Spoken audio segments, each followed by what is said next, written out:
Assalamualaikum untuk semua anak murid saya dari kelas 15 tari dan juga 5 cerdik. Apa khabar semua? Sihat?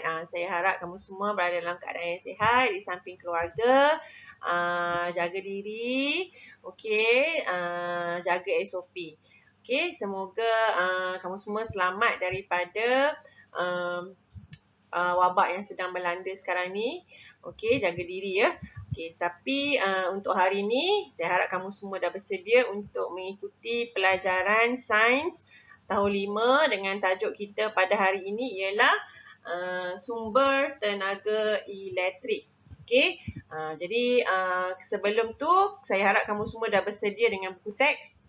Okey, buku teks boleh rujuk muka surat 116. Okey, 116 dan 117. Okey, sediakan dengan buku teks muka surat 116 dan muka surat 117. Okey, jom kita mulakan.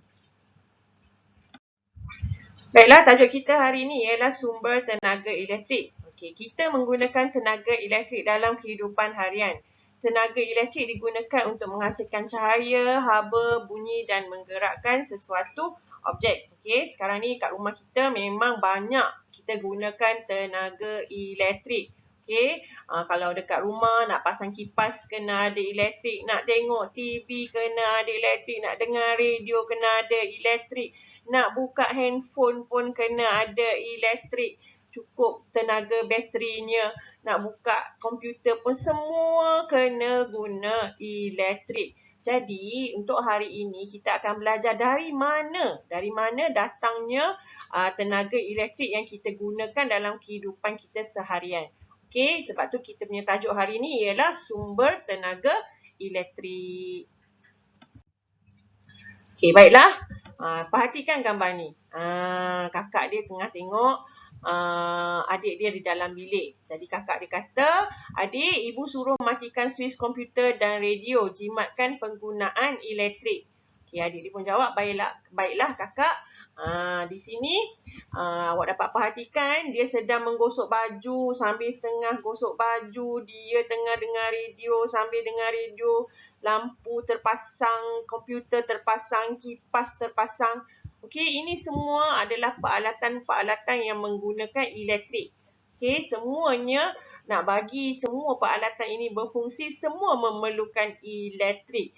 Jadi, apa yang kakak ni suruh buat adalah dia suruh padamkan suis komputer dengan radio sebab dia tak guna pun radio dengan komputer ni kan. Jadi, nak buat apa dia? Pasang. Jadi, untuk nak jimatkan ni kita kena matikan suis. Matikan suis jika tidak menggunakan peralatan tersebut. Kamu jawab soalan ni. Apakah yang akan terjadi jika tenaga elektrik tidak dibekalkan di rumah ini? Apa yang akan berlaku? Kalau kamu bayangkanlah dekat rumah kamu tak ada elektrik langsung, macam mana kamu nak belajar? Macam mana kamu nak ber-PDPR? Macam mana kamu nak mengetahui berita-berita di luar? Macam mana kamu nak gosok baju? Okey? Jadi memang sekarang ni elektrik adalah keperluan asas dalam semua rumah-rumah di Malaysia ya. Okey, so kita takkan dapat nak menjalani kehidupan seharian kita dengan mudah jika tiada bekalan elektrik di rumah. Persoalannya di sini, dari mana datang elektrik yang dibekalkan di rumah ni? Kita akan lihat di slide yang seterusnya. Okey, sumber tenaga elektrik ni sebenarnya ada 6 Ada 6 sumber tenaga elektrik. Daripada mana datangnya elektrik ni? Yang pertama sekali kita akan tengok dia datang daripada stesen jana kuasa. Okey, stesen jana kuasa ni adalah ada beberapa jenis Ada beberapa jenis stesen jana kuasa angin, stesen jana kuasa ombak dan stesen jana kuasa hidroelektrik. Okey, stesen jana kuasa ni menggunakan tenaga kinetik untuk menggerakkan turbin dan menjana tenaga elektrik.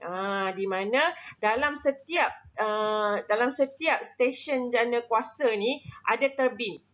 Turbin ni macam mesin yang dia boleh berputar.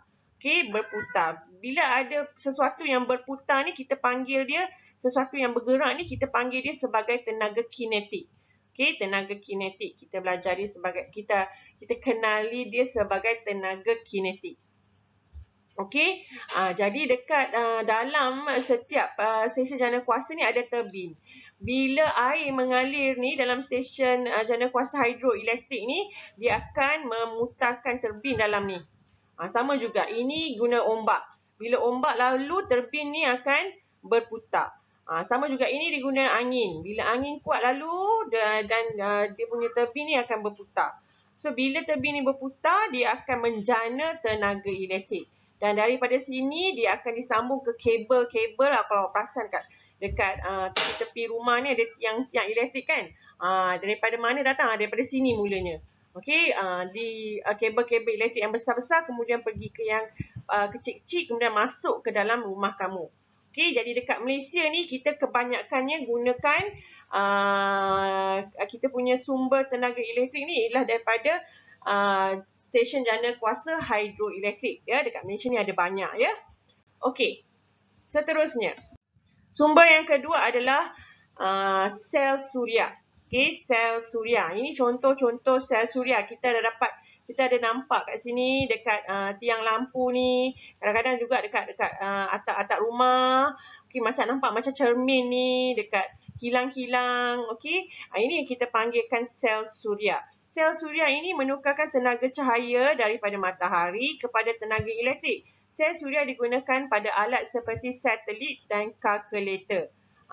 So sekarang ni banyak digunakan sel suria ni di rumah-rumah untuk menggantikan sumber elektrik daripada hidroelektrik, daripada stesen jana hidroelektrik. Ini ada rumah-rumah yang ada. Pernah nampak tak ni? Apa yang dia buat waktu siang, dia akan kumpul, dia akan perangkap cahaya matahari dan bila dia perangkap cahaya matahari dan cahaya matahari akan ditukarkan kepada elektrik dan nanti bila malam lampu ni pun akan menyala. Ada banyak dekat tepi-tepi highway, ada banyak kita nampak tiang lampu macam ni Okey, ini yang kedua. Okey, sumber elektrik yang kedua iaitu sel suria. Seterusnya, sumber elektrik yang ketiga adalah sel kering. Okay, sel kering dan bateri ni lebih kurang adalah benda yang sama. Sel kering ni, sel kering menyimpan tenaga kimia. Dalam setiap bateri ini ada tenaga kimia. Okay, ada bahan kimia di dalamnya. Jadi disimpan tenaga kimia di dalam itu. Tenaga kimia ini akan ditukarkan kepada tenaga elektrik untuk menggerakkan alat seperti kereta kawalan jauh. Yes, remote control car tu. Dekat remote control tu mesti letak bateri. Dekat kereta tu pun mesti letak bateri. Barulah remote control tu boleh berfungsi. Sel kering sering digunakan kerana saiznya yang kecil dan mudah dibawa. Yes. Okey. Ini kecil. Ada macam-macam bentuk sebenarnya sel kering ni. Ada yang jenis carbon, ada yang alkaline, ada yang boleh dicas semula, ada bentuk butang. Ada macam-macam bentuk. Ada 4 segi, ada bulat. Okey, ada macam-macam bentuk. Jadi, kita banyak gunakan sel kering ni. Dalam torchlight ni, ini yang kita namakan dia sebagai sel kering. Ingat sel kering ini dia menyimpan tenaga kimia di dalamnya dan dia akan menukarkan tenaga kimia tu kepada tenaga elektrik. Okey. Yang masalahnya dekat sel kering ni ialah dia punya jangka hayat dia singkat. Okey, tak lama. So kita pergi seterusnya iaitu yang keempat adalah dynamo. Okey, dynamo ni bukannya dynamo yang pelembut fabrik tu ya. Ini dynamo ni ialah apabila tayar berputar, roda kecil pada dynamo turut berputar. Dynamo menukarkan tenaga kinetik kepada tenaga elektrik yang dapat menyalakan lampu basikal. Okey, ini juga menggunakan tenaga kinetik. Okey, daripada mana datang tenaga kinetik ni? Daripada kamu kayuh basikal tu. Kamu kayuh basikal tu, lagi laju kamu kayuh, lagi teranglah lampu basikal tu. Macam mana lampu basikal tu boleh terang? Ni sebab dalam dynamo ni ada roda kecil yang turut berputar. Bila kamu kayuh, dia akan putar. Dia akan putar. Bila dia putar, dia akan tukarkan tenaga kinetik ni kepada tenaga elektrik yang akan disampaikan ke dalam lampu pada basikal dan dia akan menyala. So, kalau basikal tu berhenti, lampu basikal menyala tak? Tak menyala. So, dia akan menyala apabila ada tenaga kinetik daripada kayuhan kamu. Okey, ini yang kita namakan dia sebagai dynamo. Okey, boleh faham? Kita pergi seterusnya. Okey, seterusnya kita ada accumulator. Okey, accumulator. Ini bahasa sainsnya is accumulator, tapi dalam bahasa pasar kita panggil dia bateri kereta. Okey, sebab apa? Sebab accumulator ini menukarkan tenaga kimia juga kepada tenaga elektrik. Accumulator digunakan untuk menggerakkan kenderaan bermotor seperti kereta. Kenderaan bermotor. So, motosikal bermotor tak? Bermotor lah. Ada juga bateri dia. Okey, kalau lori, bas pun ada dia punya accumulator dia tersendiri. Ini contoh contoh accumulator untuk kereta, accumulator untuk motosikal, accumulator untuk lori dan bas. Dia lebih besar. Okey. So accumulator ini juga dia menggunakan tenaga kimia di mana di dalam ini ada bahan-bahan kimia yang akan ditukarkan kepada tenaga elektrik. Okey. So, seterusnya iaitu yang terakhir kita ada penjana. Okey, penjana ni ataupun kita panggil dia sebagai generator. Awak selalu nampak benda ni dia bunyi bising. Okey, dia bunyi bising banyak awak nampak dia dekat pasar-pasar malam kalau perasan lah. Okey. So bila dia ni berfungsi dia akan menyalakan lampu-lampu di pasar malam. So macam mana dia berfungsi? Penjana ini menukarkan tenaga kimia daripada bahan api fosil kepada tenaga elektrik. Apa bahan api fosil yang digunakan? Kita gunakan minyak lah. Minyak petrol. Okey, masukkan kat dalam dia. Masuk kat sini ni. So nanti kita onkan dia. Okey, dia pun akan menghasilkan tenaga elektrik. Okey. So dalam bahan api fosil, dalam minyak petrol tu adalah tenaga kimia yang kita gunakan. Itu yang akan ditukarkan kepada tenaga elektrik. So dapatlah lampu-lampu ini menyala. So selalunya ada wayar dia sambungkan dekat lampu-lampu ni. Bila dia on aja generator ni, penjana ni, lampu-lampu pun akan terpasang. So dah ada 6 sumber tenaga elektrik yang kita sudah belajar hari ini. Baiklah, seterusnya sampailah kita kepada tugasan. Okey, ada 2 tugasan untuk kamu. Okey, hari ini yang pertama ialah jawab kuis pada link yang diberikan dalam WhatsApp group kelas yang saya dah bagi nanti. Okey, yang pertama sekali tak perlu dah jawab. Kamu cuma ikut je arahan kat situ untuk hantarkan markah kamu ke dalam saya punya inbox. Okey, kamu ikut je arahan kat situ, tak perlu snap gambar ke untuk nak bagi kat saya, tak perlu. Okey, sebab sistem telah rekod markah tersebut. Okey, ini adalah tugasan yang pertama. Tugasan yang kedua adalah cetak nota yang diberikan. Saya ada bagi nota. Okey, ada bagi lembaran kerja. Apa yang kamu perlu buat adalah kamu perlu gunting lembaran tu. Okey, jadi macam ni. Okey, jadi macam piece by piece ni. Okey, dan kamu perlu susun. Pastikan susunan kamu tu betul. Kalau contoh sel kering, pastikan gambar dia pun sel kering. Okey, lepas tu pastikan dia punya keterangan pun ialah keterangan berkenaan dengan sel kering. Okey, contoh contoh. Okey, kemudian dah dapat dia punya pasangan dia, puzzle kamu ni dah lengkap, kamu lekatkan dalam buku kamu. Okey, untuk dalam buku nota, siapa yang ada buku nota, lekat dalam buku nota sains.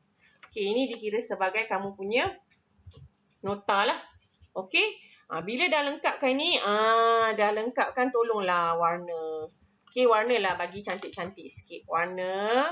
Okey, bagi cantik-cantik. Setiap ni boleh warna ni. Boleh warna. Setiap petak-petak ni boleh warna. Okey, warna cantik-cantik. Tampal cantik-cantik. Gunting elok-elok. Jangan hilangkan. Dan jadikan nota kamu ni nota yang sangat menarik dan cantik dan kemas. Okey, bila dah siap, kamu ambil gambar. Okey, nota kamu yang dah siap ni, dah warna, dah cantik-cantik semua. Ambil gambar dan masukkan ke dalam grup PDPR Science. Grup Telegram PDPR Science. Okey, dah masuk dalam grup tu.